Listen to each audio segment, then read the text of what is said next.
জয় গুরু। খামখেয়ালি প্রাণ চ্যানেলে আপনাদের স্বাগত। আজ আমরা পড়ব শ্রী শ্রী নিগমানন্দ উপদেশামৃত গ্রন্থ থেকে স্থান পুরী সমুদ্র তীর। জয় গুরু। সন 1331 সাল, 2রা বৈশাখ। স্থান পুরী সমুদ্র তীর। সম্মুখে অনন্ত বিস্তৃত তরঙ্গমালা সমাকুল নীলিম অম্বুনিধি, পশ্চাতে ভক্তিমুক্তির সমন্বয় ক্ষেত্র পুরুষোত্তম ধাম। এই উভয়ের সীমারেখায় বালুকাময় বেলাভূমে বসে শক্তিপদ ও ঠাকুর জিজ্ঞাসা করলেন, কেন এসেছ? শক্তিপদ জবাব দিলেন, গৃহত্যাগের অনুমতি নিতে। আপনিই তো বলেছিলেন পন্থাদ্বয়ের একটিকে দৃঢ়রূপে নির্বাচন করে আপনার পায়ে নিবেদন করতে। তারপর আপনি নাকি আমাকে সেই পথেই পরিচালনা করবেন। তাই আজ এসেছি সকলের আশা ছেড়ে নিবৃত্তি পথের পথিক হতে। অনুমতি করুন আশ্রমে চলে যায়। আপনার আশ্রম কার্যে আমার জীবন উৎসর্গ করি। ঠাকুর বললেন, আমার ইচ্ছা আরও 2টা বছর থেকে তারপর যেও, কারণ যে লাইন ধরেছ তা তো আর মাত্র 2 বছর হলেই কমপ্লিট হবে। কাজেই একটা দিক শেষ করে যাওয়াই ভালো, আর তাতে আশ্রমের কাজও বেশি হবে। আমাদের আশ্রমের ডাক্তার ছিল স্বরূপানন্দ। অল্প কয়েকদিন হলো সে দেহত্যাগ করেছি। আমার ইচ্ছা তুমি তার স্থান পূরণ করে। শক্তিপদ বললেন, কিন্তু আমি যে আর থাকতে পারি না ঠাকুর। আমাকে সংসার বন্ধনে দৃঢ়রূপে আবদ্ধ করবার জন্যে উদ্যোগ আয়োজন চলছে, আর অল্প কয়েকটা দিন থাকলেই আমাকে বেঁধে ফেলবে। বিবাহ করে একবার বাধা পড়ে গেলে কি আর তা থেকে মুক্তি হতে পারবো?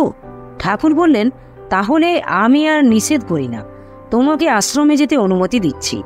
দেখো, তোমার মনের ভাব তো তোমার অভিভাবকেরা সকলেই জানেন। তুমি যে বরাবর বিবাহের বিরোধী তাও তারা অবগত আছেন। তথাপি মহামায়ার এমনই মায়া যে তারা এতদিন যে পথে চলে যে পন্থার অনুসরণ করে এসেছেন সে পন্থার জটিলতা এবং দুঃখাতিশয়তা প্রাণে প্রাণে উপলব্ধি করেও সেই পন্থাতেই আবার সন্তানকেও পরিচালনা করবার প্রয়াসী হচ্ছেন। জগতের নিয়ম এই, দোষ দেব কার? অন্যে পরে কা কথা। স্বয়ং ব্যাসদেব, যিনি বেদ বিভাগ কর্তা, মহাভারত পুরাণে ইতিহাসের রচয়িতা মহামুনি, তিনিও স্বীয় পুত্র সুখদেবের গৃহত্যাগ সময়ে মোহমুগ্ধ হয়ে পড়েছিলেন। তাকে সংসারী করবার জন্য বহুবিধ প্রচেষ্টা করেছিলেন। অতি সহজেই তার নিকট হতে সংসার ত্যাগের অনুমতি পাওয়ায় শক্তিপদের চিত্ত আনন্দে ভরে উঠল। এতদিনে যে সংসার মায়া কাটাতে পারলেন এই চিন্তায় তার মাঝে মুক্তির হিল্লোল খেলে গেল। তবে যোগীগুরু পুস্তকখানা পড়ে তার একটা ভ্রান্ত ধারণা জন্মেছিল যে হয়তো ঠাকুর হঠযোগের প্রণালীতেই তার অনুবর্তী আশ্রম সেবকদের পরিচালনা করেন।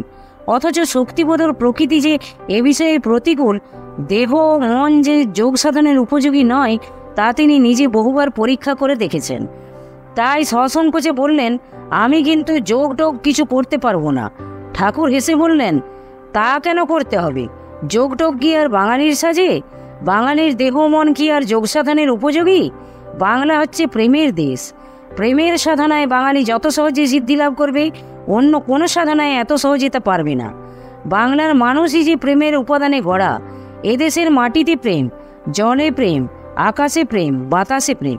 প্রেমই বাঙালির সাধনা, প্রেমই বাঙালির সাধ্য।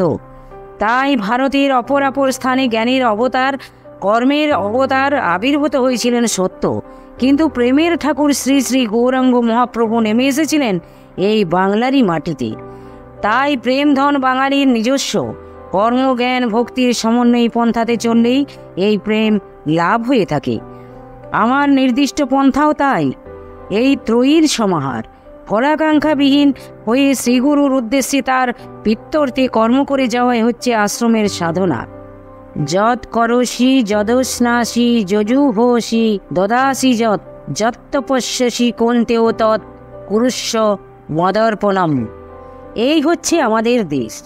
এই পন্থায় চললে বুঝতে পারবে এই কর্মার্পণের মধ্যে অনুসৃত হয়ে রয়েছে কেমন করে জ্ঞান আর ভক্তি। এই জ্ঞান ভক্তির পরিপক্ক অবস্থায় হচ্ছে প্রেম। তাই আমার সুনির্দিষ্ট আদর্শ শঙ্করের মত আর গৌরাঙ্গীর পথ। একটু থেমে ঠাকুর বললেন, এখন তো বেশ উদ্দীপনায় উদ্দীপ্ত হয়ে সংসার ছেড়ে চলেছ, কিন্তু যতই দিন যাবে ততই এই উদ্দীপনার ভাব কমে আসবে। ত্যাগ বৈরাগ্যের তীব্রতাও তত মৃদু হয়ে আসবে। অথচ পশ্চাতে থাকবে তখনও তোমার পরিজনবর্গের প্রবল আকর্ষণ। এই আকর্ষণের প্রবল টানে যেন নিজেকে হারিয়ে ফেলো না। যা পরিত্যাগ করে যাচ্ছ তার দিকে আর ফিরেও চেও না। প্রতিজ্ঞাবদ্ধ হয়ে দৃঢ় সংকল্প করে যাও, মন্ত্রের সাধন কিংবা শরীর পাতন, দেহ রেণু রেণু হয়ে খসে পড়ে যাক, তথাপি আর ঘরে ফিরব না। শেষ নিঃশ্বাসটুকু পর্যন্ত সংকল্প সিদ্ধির দরুন অনলসভাবে খেটে যাব। এই পণ করে গন্তব্য পথে অগ্রসর হও। ত্যাগের পথ সহজ নয়, কত বাধা, কত বিঘ্ন এর সামনে এসে পড়বে, তার ইয়ত্তা আছে কি? তাই এই পথকে ক্ষুরস্ব ধারা নিশিতা দূরত্বয়া দুর্গম পথস্তৎ কবয় বদন্তি। ক্ষুরধারের মতো এই পথ সূক্ষ্ম এবং তীক্ষ্ণ, একটু এদিক ওদিক হলেই পথভ্রষ্ট হয়ে যাবার আশঙ্কা রয়েছে। অতএব সাধু সাবধান। স্থান জলপাইগুড়ি সারস্বত আশ্রম। সন 1337 সাল। 18ই বৈশাখ হতে 20শে বৈশাখ পর্যন্ত ঠাকুর জলপাইগুড়ি সারস্বত আশ্রমে অবস্থান করেছিলেন। শক্তি চৈতন্য তখন তথায় উপস্থিত।